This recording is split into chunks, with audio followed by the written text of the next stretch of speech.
I played a lot of vehicular combat games as a kid, including Burnout, Flat Out, Full Auto, and more. However, there was a rather unique one in the mix that I enjoyed despite not playing it as much.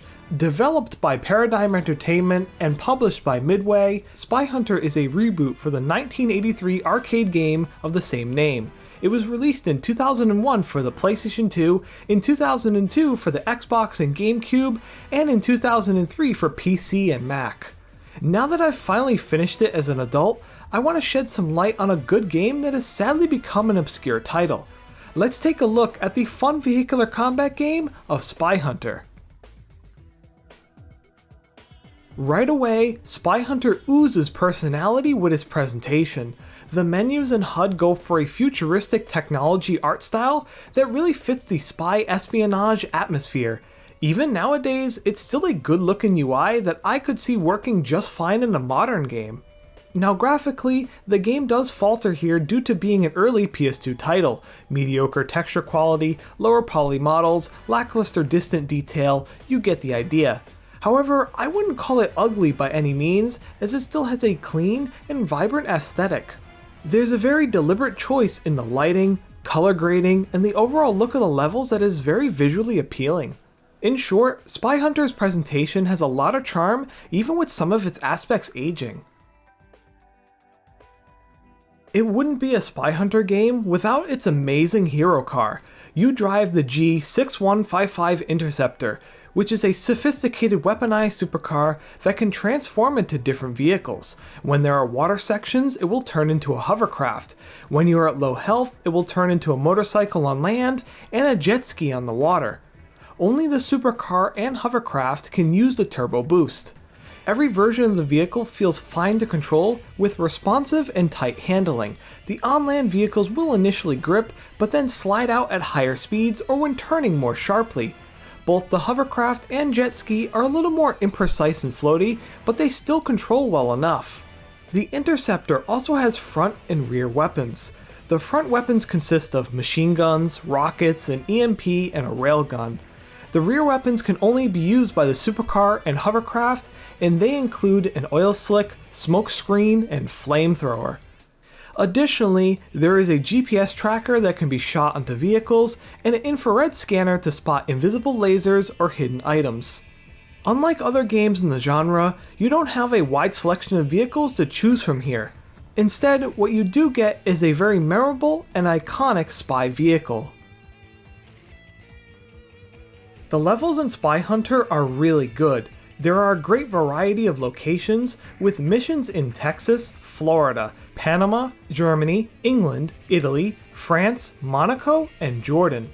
Each location captures the look and feel of its real-life counterpart well, even if it's not a perfect one-to-one recreation.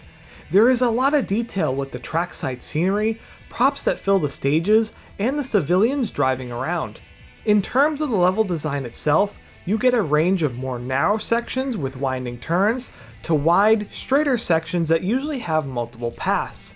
You will not only be driving on land, but also on water as well. Many of the levels have a great amount of verticality, and even the flatter ones still have plenty of jumps. Additionally, there is also hidden shortcuts that can help with getting particular objectives. SpyHunter nailed its level design, as not only is there a lot of variety in the geographical locations, but also they are authentic, detailed, and damn fun to drive through. The gameplay is another strong aspect of SpyHunter. The career mode consists of 14 missions that have primary and secondary objectives.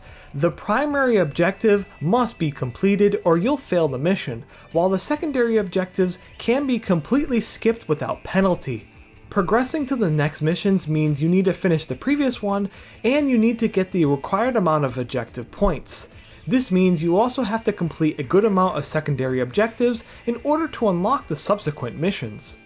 These mission objectives can range from destroying targets, tagging vehicles with trackers, protecting assets, picking up sat-navs, and more. Enemies range from just henchmen on the ground with guns, to land, water, and air vehicles. Completing these missions means you have to be a good driver, minimize the damage you take, and properly manage your weapons. There can only be one active weapon at a time for both the front and rear. You also have to make sure not to run out of ammo, since there is a set amount per weapon.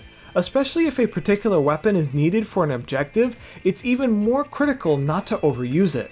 All of this means you'll be constantly switching between your weapons during missions. To refill ammo and repair your vehicle, you drive into weapon transport vehicles that show up once per level. While you are shown an overview of the objectives during the start of a level, this is still a trial and error type of game. It's very unlikely you'll get through a mission perfectly on the first try due to not knowing how to get to or complete certain objectives. Once you understand everything though, it's very rewarding to fly through a level error-free. Overall, while SpyHunter has a simple career mode structure, there's a lot of depth in its gameplay that makes every mission fun and rewarding. As much as I would like to just praise the game for the entire video, there are a few notable issues I want to cover. Firstly, the lighting was botched in the Xbox, GameCube, PC, and Mac releases. In the PS2 versions, you could see where the sunlight casted on the environment, but now that's either missing or extremely dulled out in these versions. Some objects like the interceptor itself don't seem to be properly lit either. This means the game looks way darker and is less visually appealing than the PS2 version. So I recommend avoiding the Xbox, GameCube, PC, and Mac versions if you don't want compromised visuals. Secondly, the game is not the most polished. The enemy AI darts around erratically and can get stuck on particular obstacles like traffic cars. The weight created by enemy watercrafts will just throw your vehicle around in an unexpectedly forceful way.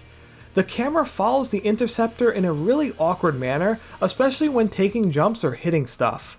The collision physics are not good, as the vehicle can come to a complete stop or completely spaz out in particular circumstances. Thankfully, the game is not outright broken, but some aspects could have been refined more. Thirdly, the content is a bit lacking.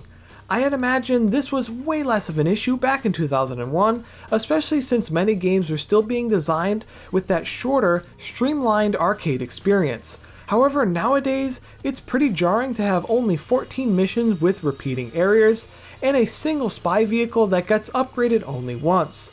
The game just left me wanting much more out of it. SpyHunter is another one of those unique vehicular combat games that has been forgotten with time, and that is a damn shame.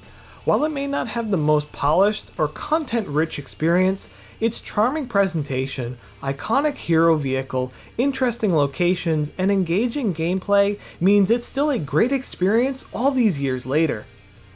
This has been Gamer Alex. I hope you enjoyed the video, and have a great day.